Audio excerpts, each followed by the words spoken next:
Okay, so Eugene Melnyk came out last night for the first time since he made his statements in December. This was his first public appearance since December, and I think it went well. I say with guarded optimism. There was 300 season ticket holders in a town hall style meeting. He and Pierre Dorion answered questions for 90 minutes at the Canadian Tire Center.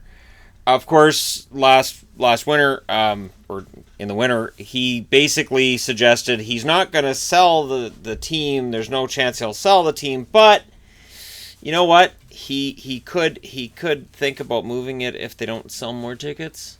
And now he's saying I never said that. Explicitly, he's right. Implicitly, he absolutely did. So, okay, we'll give him a mulligan on that. I'm glad they did this, though. They stated they're not trading Erik Karlsson before or at the draft. And that July 1st, they will present him with an 8-year contract extension offer. Does he take it? I don't think so. But then again, I'm not of the mind that Karlsson's done in Ottawa at this stage either. Erik Karlsson's very loyal. Erik Karlsson's heart, his everything he is in Ottawa. He is not a guy who's going to just up and leave for no reason. And he's not a guy who's going to get frustrated and just say, that's it, I'm out of here. Because if he was going to say he was frustrated and he was out of there, I think he would have done it already. I think he would have already said in an interview, yeah, I'm done here. He doesn't seem like a guy who plays it particularly close to the vest. What we love about him as a player is his passion and his drive and his determination. So if he's made up his mind he's out of Ottawa, I really believe he would have said it at the end of the year. I think he would have said, thanks to the city of Ottawa, thanks to my teammates, but I'm likely not back in the fall. None of that happened. I know he grabbed the puck. Everybody made a big deal. I still don't think he's moved. And I think the fact the team's saying they're not moving him at the draft means he's not being moved.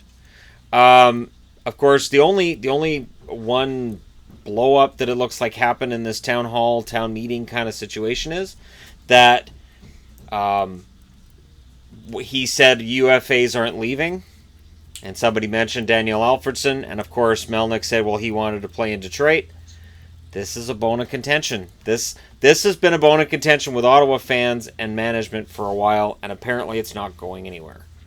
I don't have a horse in the race. I completely understood both sides at the time. Alfredsson wanted to keep playing, and Ottawa was basically like, well, I guess.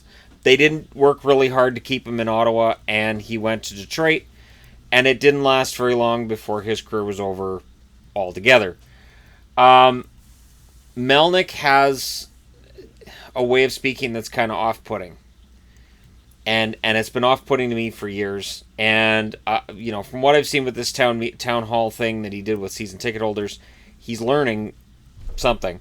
They're not tarping off any seats next season. Remember how for those who've been subscribers for a while, when Ottawa announced they were tarping off seats, they were tarping off rows at the top, I thought that was a really dumb idea. And now Eugene Melnyk came out at last night's town hall and said it was a dumb idea. Yep. Of course it is. You can't either it works in the stadium you're in or it doesn't. And it seems to be that in Ottawa it doesn't. And we're all in agreement that it doesn't. It looks like it's not. Anyways, we're all in agreement that it doesn't work and they need a new arena. But to tarp off seats is just weird. You're costing yourself revenues and then complaining about revenues. Well, those seats would have sold for anyways. So they're back. They're back next year. You can get those seats again next year. So, okay, it seemed baffling to me that they would take them out in the first place. But Ottawa is a baffling franchise. They were one win away from the Stanley Cup last year, and I kind of forgot because I got tired of hearing about it and tired of hearing Melnyk talk about it and Dorion talk about it. And I guess, when I'm doing my previews, I was like, yeah, we need a Canadian team to go on a run this year. Not thinking about Ottawa. And I think the way that the Ottawa one ended was really sad, too. Because I really didn't want Pittsburgh in there. I mean, if it had been Ottawa and Nashville, I would have been so happy. But anyways, that being said, while the Ottawa Senators franchise, of the 7 Canadian franchises, I think they probably have the smallest fan base. And that's not an insult to Ottawa because it's still a larger fan base than some American-based teams. But it definitely causes them to get less press than other Canadian teams get. And I'm right there with Ottawa fans there because Vancouver, yeah, there's a lot of talk about the Sedins retiring, but in general, Vancouver doesn't get a lot of press either. It's usually Toronto and Montreal that gets the majority of the press. And yes, that's because they have the largest fan base, but it can be frustrating to other fan bases to see it that way. Anyways, what's your take on it? I'll go ahead and include a link in the description for this video to the article discussing this meeting of the minds between Melnyk, Dorion, and the fans. How you guys feel about it? How does Ottawa feel about things going forward? He says we're not winning the Cup next year. We've got a 3 to 5 year plan. Does that scare you? Does that make you happy? Does that mean a big, huge, just tear it down? Or is that a quick rebuild? Because if you're looking at a Cup in 3 years, that's not a complete teardown. That's something else. And Melnyk saying he believes Toronto's going to get blown out by Boston, which caused some laughter. And I would have put my hand up when he said that and said, Mr. Melnyk, have you seen Boston the last few weeks? Because I don't know if they can blow anybody out right now. But hey, at this point in time, Ottawa's pain for the season is over, and now there's got to be some hope for the next season, and they got to keep that first-round draft pick. Can't give Colorado this one. They'll give Colorado the next one, is my guess, because this one's just too high in a draft, and it's too important to the team. But what kind of turnaround can they expect? Who can they pick up, and who can they look at losing? And if you lose Karlsson, if Karlsson doesn't want to sign, what do you get back for him?